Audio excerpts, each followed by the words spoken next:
welcome back to the Citizen channel. We're all staying safe and well, and our continuing look at the history of Manchester City since 1880. Of course, doing up to various things on this one. We'll be doing up to the 70s in the old style, but this is the modern version. This is a look back at season 22-23, which we've sort of thrown in because I've done a monthly analysis of it. So a fantastic season. As I'm recording this is the first one I've recorded since we've actually won all 3 trophies. So I've always been saying, well, it could turn into a really good one, etc., etc. But obviously I know what sort of season it was. So we're going to look at November 2022 in this look at City's 22-23 season. As I said, the history vlogs are out there from 1880. I'm up to about the mid-70s, so check those out, and they will be carrying on regardless as well. But this is a special to look back at a special season, of course.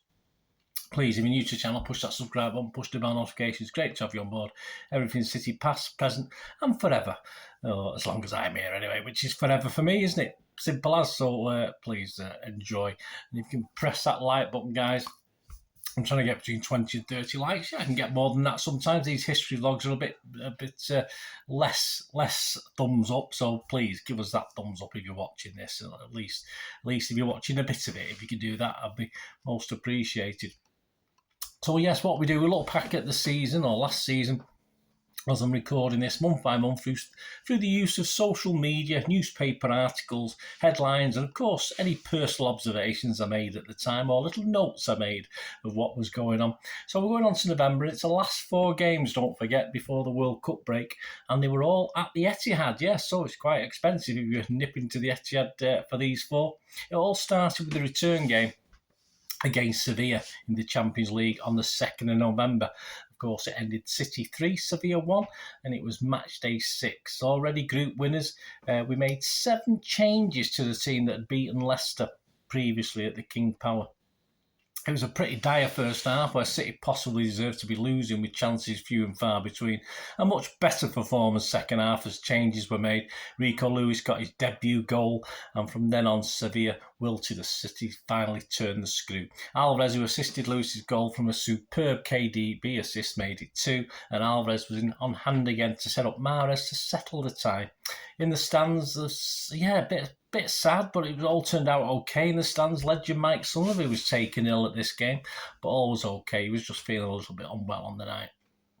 Also a bit of trouble, unfortunately, with the Sevilla fans. There's only a few hundred there that night, but Rico Lewis was subject to some abuse. 2 arrests were actually made on the night as well. And of course, the GMP continued to look into that, but I didn't hear too much more about it. The Manchester Evening News headline, Lou Beauty, 17-year-old Rico scores on debut as Blues cruise to Champions League win. Simon Bukowski said, Rico enjoys debut to remember in Euro win. Lewis, Foden and Alvarez all scored 8 out of 10 in his ratings. In the Express, old Gideon Brooks led with the Lou Beauty is City spark. Teenager shines on first start with a record strike, and he rated both Lewis and Alvarez at both 8 out of 10. Pep said of Lewis, we've seen it since day one. He had something special. Yeah, so Pep likes him. I think he proved that, didn't he, throughout the season. On the 5th of November, obviously Bonfire Night Day, wasn't too many fireworks. Well, there was a few, certainly late on.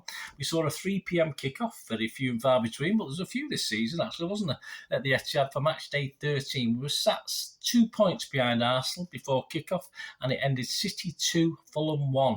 And it was an 11-man City without Haaland, recovering from injury, who sort of huffed and puffed to win against a fairly dour Fulham side, who hardly offered any attacking intent, even when City went down to 10 men after Cancelo was shown a deserved red card.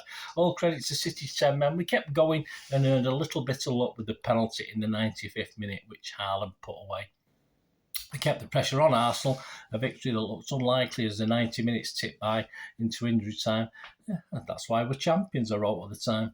Manchester Evening News said Pep's joys, Blues hit his targets. We're sort of talking about getting through the Champions League, still being in the Carabao Cup and doing okay in the league. So he set himself, mediocre targets, let's say, but they would improve, wouldn't they? Joe Bray said, unlucky Alvarez takes a step back. Yes, after making the most of Haaland's injury, the striker's momentum has been halted. Yeah, not the greatest day for old Alvarez, as Haaland was brought on as well to bolster the attack. Simon Bukowski's rated KDB and Bernardo an 8 out of 10. Cancelo, who got sent off, only got a 4. For the Daily Star, Gideon Brooks headline, who gets about this Gideon guy. Fuel steam ahead, no sign of energy crisis for Guardiola at Pep's up City. Yes, we were all paying through the nose for our energy prices, weren't we? But City weren't struggling as much. KDB was his star man at 8 out of 10. Meanwhile, Arsenal's 1-0 win at Chelsea has Arteta admitting they're in the title hunt. John Cross for the Star wrote, "Now you're going to believe us." We probably did at the time. On the 7th of November, the draw for the round of 16 of the Champions League paired City with RB Leipzig, the first leg away on the 22nd of February and at home on the 14th of March. The City announced club record profits of 41.7 million for the 21-22 season. Our revenues were an all-time record, second only ever to Barcelona revenues. City now branded the most valuable brand in the world at 1.33 billion. I think that was according to certain guys. There's about 3 or 4 people. They don't all agree, but certainly one did. On the 9th of November, City in Carabao Cup action with a third round game against Chelsea, and it ended City 2, Chelsea 0. A great game for the neutral, and overall City just about deserved the win, though it was arguably Chelsea who had the most clear-cut chances. On another day, the football gods may have smiled more kindly on them. For City, Ortega with 4 or 5 very good saves, and Grealish were the standouts. 2 goals in 5 minutes were the difference on 53 and 58 minutes. A Mahrez free kick through pretty rubbish wall, and an Alvarez sniffer goal after Mendy palmed out a Mahrez shot.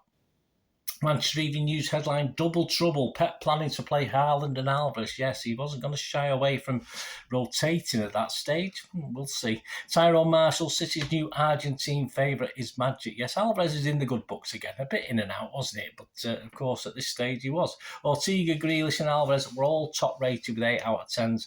The Express headline on the day, Pep's men win heavyweight clash. Jeremy Cross wrote, new boss sings the blues. Potter stays positive. Yes, Mr. Potter wasn't having a good start, was it? It wasn't to end very well either.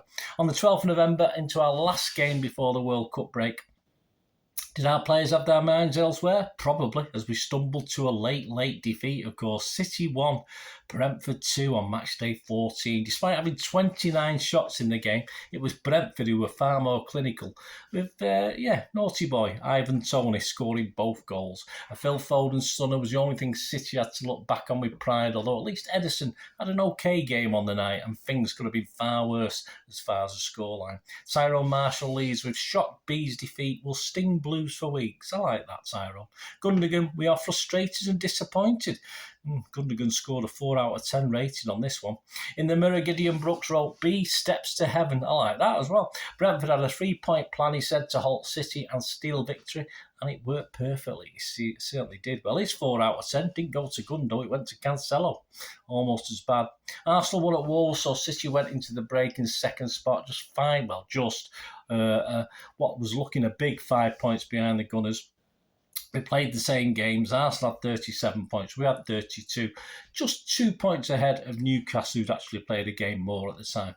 It was our 500th, all right, disappointing, our 500th competitive game at the Etihad with a 68% win ratio. We'd won 340, drawn 77 and lost 83. We'd scored 1,166 goals and conceded just 439. And it was World Cup time, yeah. We had all our players. We had Aki for Holland, we had Cancelo, Bernardo and Diaz for Portugal, we had Laporte and Rodrigo for Spain, we had Alvarez for Argentina. I'll tell you about him next month. England, we had Foden, Phillips, Grealish, Walker and Stones. We had KDB, of course, for Belgium. We had Gundo for Germany. We had Ederson for Brazil. And we had Akanji, a nice player this season for Switzerland. And on the 22nd of November, happy days, Pep extended his contract to 2025 in apparently a decision that took him 1 second. And his hero Cruyff would have wanted it. Of course he would.